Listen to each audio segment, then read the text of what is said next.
ఆలయాలకు వెళ్ళినప్పుడు హారతి పళ్ళెంలో దక్షిణ వేయకపోతే కొంతమంది అర్చకులు తక్కువ చూపుతో చూస్తారు. అంటే మా భక్తుల మనోభావాలు దెబ్బతినేలా చూస్తారు. సో దీని కారణంగా పేదవారి రావడం సంఖ్య తగ్గిపోతూ వస్తుంది. సో దీనికి మీరేం చెప్తారు? నేను ఒక విషయం చెప్తానండి. ఆలయంలో అర్చకత్వం చేయటము, భగవంతుడిని చూసుకోవటం, భగవంతుడికి ప్రొద్దున్నుంచి రాత్రి దాకా కైంకర్యములు చేయటం, వచ్చే వందలాది మంది భక్తులకి తీర్థ ప్రసాదాలు ఇవ్వటం, ఆలయంలో ఉండే ఉత్సవాలు చూసుకోవటం ఎంత కఠినమైన విషయం తెలుసా అండి? మనము ఎక్కడికెళ్ళినా సరే, ఇప్పుడు ఒక హోటల్‌కి వెళ్ళారనుకోండి, వాళ్ళు అడక్కకుండా మనం టిప్ పెట్టేసి వస్తాం. హోటల్ వాడు ఎంత డబ్బులు అక్కడ ఏస్తే హోటల్‌లో బేరం ఆడతారా మీరు ఎప్పుడైనా? లే ఇది 250 రూపాయలు కట్టలేను, 200 కడతానండి అంటారా? లేదండి, మేము టిప్ ఇవ్వకుండా హోటల్ నుంచి వస్తారు చాలా మంది. అదొక ప్రెస్టేజ్‌గా తప్పకుండా నేను ఇంత టిప్ ఇస్తాను, పక్కన వాడు ఇంత ఇస్తే నేను ఇంత ఇస్తాను అని పెట్టేసి వస్తారు.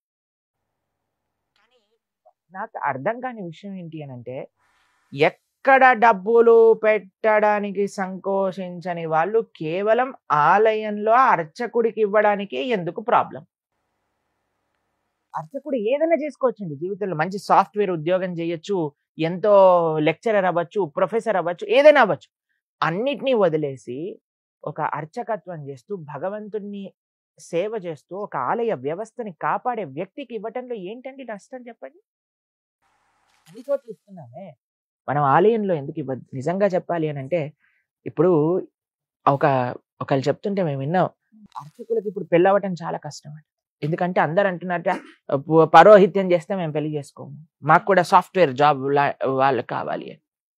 కాబట్టి ఎంత అన్యాయం చెప్పండి. ఇప్పుడు అర్చకులందరూ కూడా వేరే వేరే జాబులు చేసేస్తున్నారనుకోండి, అప్పుడు ఆలయాన్ని చూసుకునేది ఎవరు? మన సనాతన ధర్మం ముందుకెళ్ళేది ఎలా వెళ్తుంది? ఎంతో మంది మేము దక్షిణ భారతదేశంలో మందిరాలకు వెళ్ళినప్పుడు, అమెరికాలో పెద్ద పెద్ద జాబులను వదిలేసి సనాతన ధర్మ పరిరక్షణ కోసం ఆలయ వ్యవస్థ నడవాలి అని వాళ్ళ పూర్వీకుల ఆరాధన చేసే ఆలయంలోకి వచ్చి సేవలు చేస్తున్నారు.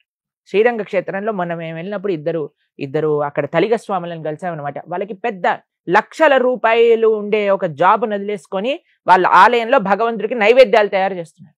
ఎందుకు? ఆ సేవ కంటిన్యూ అవ్వాలి. మేము చేయకపోతే నెక్స్ట్ జనరేషన్ ఎలా చేస్తుంది? కాబట్టి ఫస్ట్ మనం అర్చకులను గౌరవించడం నేర్చుకుందాం.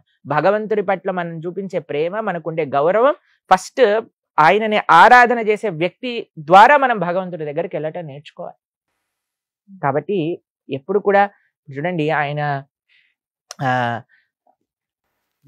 అవుట్ రైట్ గా మీరు చెప్పినట్టు జనాల్ని కోపం చేయకూడదు. అది కూడా మంచి విషయం కాదు. కానీ మనమే ప్రేమతో ఆ అర్చకుడికి ఇచ్చి దండం పెట్టి, అయ్యా నువ్వు నిరంతరం 24 గంటలు భగవంతుడి సేవ చేస్తున్నావు కదా, నీ ఆశీర్వాదం ఉంచు, నువ్వు బాగుండాలి అని ఒక 10 రూపాయలు మీకు తోచినంత డబ్బులు ఇవ్వటంలో ఏంటండి కష్టం చెప్పండి? మనం అన్నిటికీ ఇవ్వడానికి సిద్ధం అవుతున్నామే. దేనికి ఎవరైనా సరే బయటకు వెళ్ళినప్పుడు మనం దేనైనా చెప్తున్నావా? సినిమా టికెట్ వాడికి చెప్తున్నావా? లేదు. వాడు ఎంత ప్రైస్ చెప్తే వాడు. హోటల్ వాడికి చెప్తున్నావా? ఎంత ప్రైస్ చెప్తే వాడు. అన్ని చోట్ల ఉంటుంది. కానీ ఆలయానికి వచ్చేసరికి ఎందుకు అందరూ ఆలోచిస్తారో నాకు అర్థం కాదు. కాబట్టి మేము ఎక్కడికి వెళ్ళినా సరే, మీకు ఒక విషయం చెప్తాను. మేము ఎక్కడికి వెళ్ళినా సరే, ఏ ఆలయంలో దర్శనం చేసుకున్నా సరే, నిజంగా చెప్పాలంటే మాకు జేబులు లేవు, డబ్బులు ఉండవు. అయినా సరే మా పక్కనుండే మాతో పాటు వచ్చే భక్తులు నేను అడిగి మేము ఆ అర్చకుడి యొక్క చేతిలో పెట్టి వాళ్ళ ఆశీర్వచనం స్వీకరిస్తాం తప్పకుండా. కాబట్టి అది మంచి పద్ధతి. ఆలయ వ్యవస్థ నడవాలి, ఆలయ వ్యవస్థలో భగవంతుడి యొక్క సేవ నడవాలి అని అంటే ఇవ్వటంలో ఎటువంటి తప్పైతే నాకు కనిపించదండి. మీరేమంటారు? కరెక్ట్. సంతోషం.